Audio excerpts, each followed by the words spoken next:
सूक्ष्म शिक्षण जिसे माइक्रो टीचिंग कहा जाता है। इसमें हम पुनर्बलन कौशल पर चर्चा करेंगे, जिसमें छात्र अध्यापक या छात्र अध्यापिका का नाम, विषय जीव विज्ञान, दिनांक, कक्षा, कालांश, प्रकरण, मानव पाचन तंत्र। इसके बाद हम पुनर्बलन कौशल जिसमें क्रम संख्या, छात्र अध्यापक या छात्र अध्यापिका क्रियाएं, विद्यार्थी क्रियाएं और छात्र अध्यापक या छात्र अध्यापिका प्रतिक्रियाएं, जो कि पुनर्बलन के रूप में ही यहाँ इस कॉलम में लिखेंगे। जिसमें पहला सवाल, मानव में दूध के दांत कितने होते हैं? 20।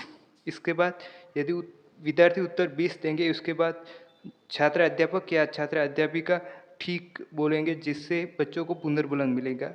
इसी प्रकार दूसरा सवाल, जिसमें मानव शरीर की सबसे बड़ी पाचक ग्रंथि कौन सी है? यकृत। इसके बाद पुनर्बलन अच्छा होगा। तीसरा, जिसमें मुख कुआ तथा ग्रसिका के मध्य का भाग क्या कहलाता है? ग्रसनी। और प्रतिक्रिया के रूप में सही है बोलना है। चौथा, जिसमें ग्रसनी में कितने छिद्र होते हैं? 2। और प्रतिक्रिया के रूप में शाबाश।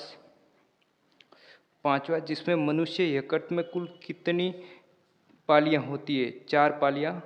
और पुनर्बलन के रूप में सुंदर बोलना है। मनुष्य में कितनी पाचक ग्रंथियां होती है? 3। और पुनर्बलन के रूप में उत्तम। 3 प्रकार कौन कौन से? जैसे लाल ग्रंथि, यकृत और अग्नाशय ग्रंथि। और प्रतिक्रिया के रूप में बहुत अच्छा।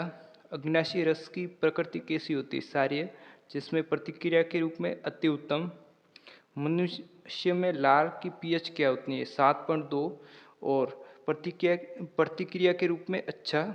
और मानव शरीर की दूसरी सबसे बड़ी पाचक ग्रंथि कौन सी है? अग्नाशय। जिसमें प्रतिक्रिया या पुनर्बलन के रूप में शाबाश बोलना है। इसके बाद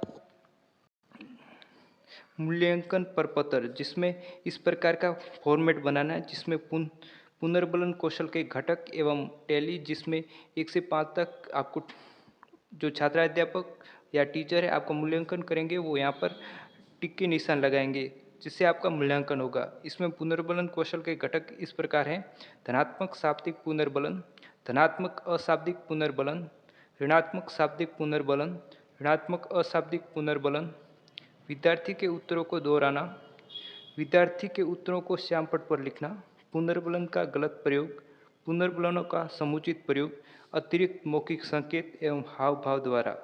इसके बाद हम दूसरा शिक्षण बिंदु लेंगे। यदि एक में कोई त्रुटि रह गई हो तो उसका सुधार किया जा सके। जिसके बाद पुनर्बलन कौशल, जिसमें छात्र अध्यापक या छात्र अध्यापिका का नाम, विषय सामान्य विज्ञान, दिनांक, कक्षा 10th, कालांश, प्रकरण, आवर्त सारणी।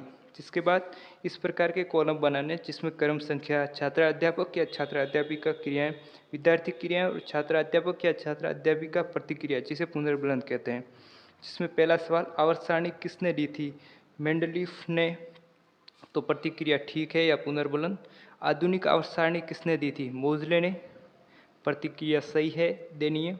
और आवर्त सारणी में कितने वर्ग होते हैं? 18। जिसके बाद प्रतिक्रिया के रूप में अच्छा बोलना है। आवर्त सारणी में कितने आवर्त होते हैं? 7। शाबाश। आवर्त सारणी में कितने भागों में बांटा गया है? 3। और प्रतिक्रिया के रूप में सुंदर। 3 भाग कौन कौन से? जिसमें धातु, अधातु और उपधातु। और प्रतिक्रिया के रूप में बहुत अच्छा। आवर्त सारणी में कितने ब्लॉक है? 4। और प्रतिक्रिया के रूप में उत्तम। 4 ब्लॉक के नाम क्या क्या है? जिसमें एस, पी, डी और एफ। और प्रतिक्रिया के रूप में अति सुंदर।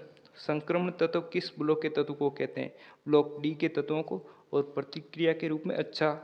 छात्र अध्यापक या छात्र अध्यापिका बोलेंगे, और जिससे बच्चे पुनर्बलन मिलेगा बच्चों को।